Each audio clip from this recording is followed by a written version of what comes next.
Hello, my name is Mike Partenio, and my group members are Ali Maradia, Sravan Rangarajan, and Nicole Griebel. We are group B42, and this presentation is on combinations and repetition. The structure of our video is as follows. First, we will explain and define the basic aspects of combinations with repetition. Second, we will go through a general proof of the topic for greater clarification. Third, we will show a simple example in order to illustrate the principles of the topic.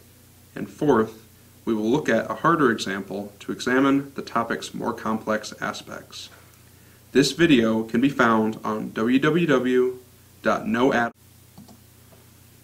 The method of combinations with repetition is a way for us to determine the number of possible combinations given a certain number of given objects.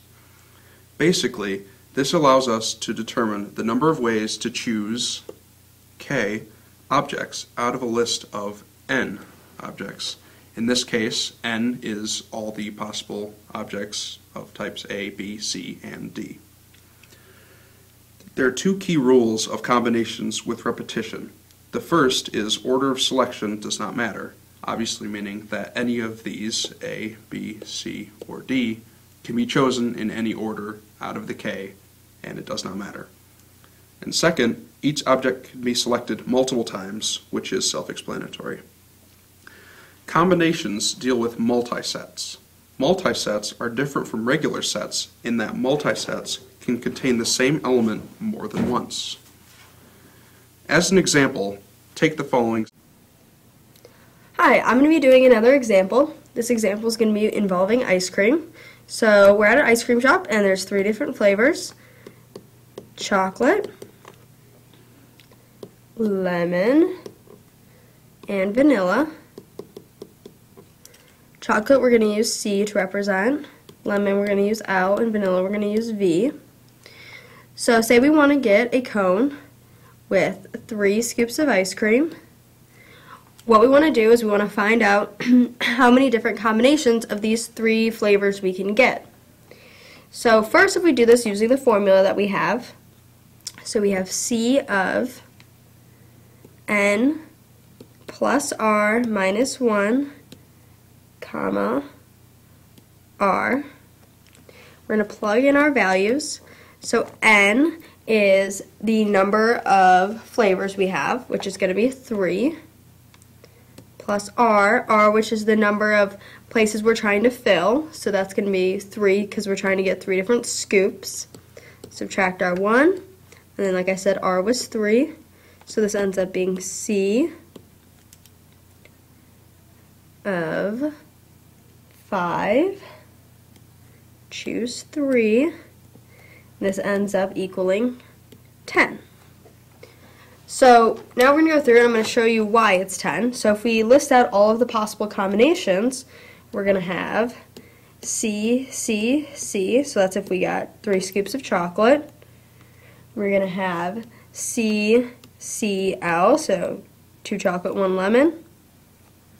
And we're going to have C, C, V, so 2 chocolate, 1 vanilla. We're going to have C, LV, chocolate, lemon, vanilla. We're going to have L, L, L, so that's going to be 3 scoops of lemon. We're going to have L, L, C, which is going to be 2 lemon and 1 chocolate.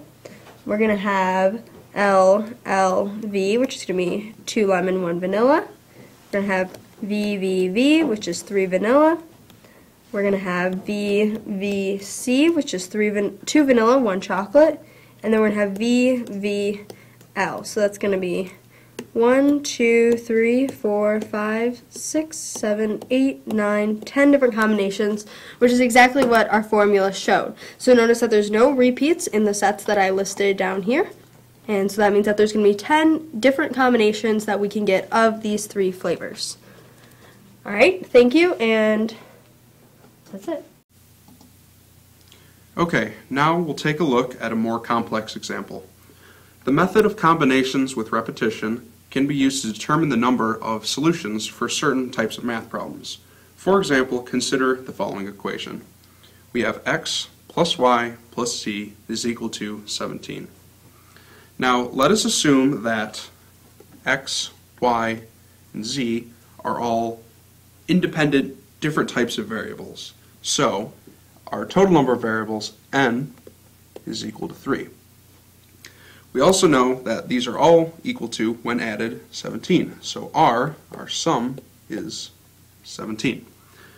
So, considering that these are all non-negative integers, we'd like to consider that each one of these, x, y, and z, is a different type of variable.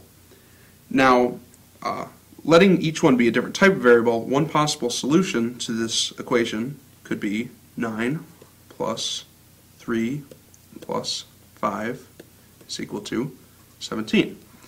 Now, knowing that these are all different types of variables, we can observe that we have 9 objects of type x, 3 objects of type y, and 5 objects of type z. Now, given that our number of variables is 3 and our sum is 17, we can now use this and the method of combination with repetition to find the total number of possible solutions to this equation.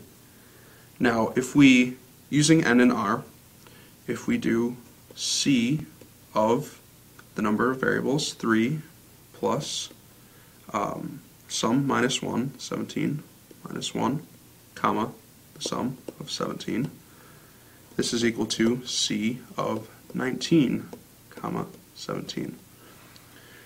This is also translated to 19 factorial over 17 factorial times 2 factorial, which, when all multiplied out, is 171 possible,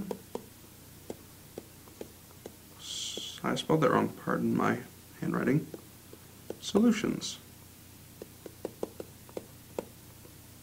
So, as you can see, we have used the method of combinations with repetition to determine the total number of possible solutions to the given equation x plus y plus z is equal to 17. And that has been a complex example of combination with repetition. Thank you. Thank you for watching our video on combinations with repetitions. I'd just like to remind the audience one more time that if you want to find more videos on discrete mathematics, visit noadam.com. And on behalf of all of B42, me, Shrub, and Nicole, and Mike, the end and goodbye.